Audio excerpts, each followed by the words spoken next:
এই মুহূর্তে রাজ্য জুড়ে কেন্দ্রীয় বাহিনী যেখানে যাবে সেই গাড়ির মধ্যে জিপিএস ট্র্যাকিং থাকবে।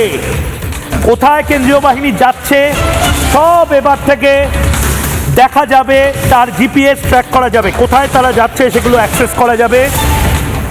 এসডিও ডিএমরাও অ্যাক্সেস করতে পারবে। গোটা রাজ্য জুড়ে এটা হবে। কেন্দ্রীয় বাহিনীদের যে যে গাড়িতে যাতায়াতের জন্য রাখা হবে সমস্ত গাড়িতে জিপিএস এনেবল থাকবে।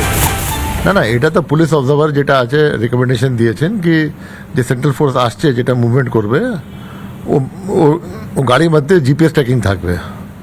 কোথায় কোথায় যাচ্ছে নিয়ে যাচ্ছে, কোথায় কোথায় আপনার পেট্রোলিং হচ্ছে নিয়ে হচ্ছে, এটা খবর থাকবে তাকে অল এরিয়াস কভার হতে পারবে। এটা কন্ট্রোল কিছু নেই, এটা তো একটা ইনফরমেশন থাকবে যেটা আছে, এটা অ্যাক্সেস করতে পারবেন, এসপি করতে পারেন, এটা ডিএম করতে পারেন, এটা এসডিও করতে পারেন, এটা পুলিশ অবজার্ভার করবেন, এখানে ডাইরেক্টর পুলিশ করতে পারে, যে কোনো লোক করতে পারে। এটা তো প্রথম চালু হচ্ছে একদম। আগে भी হয়েছে, এটা তো কালীগঞ্জ বাই ইলেকশনে হয়েছিল, এটা আগে হয়েছিল এটা।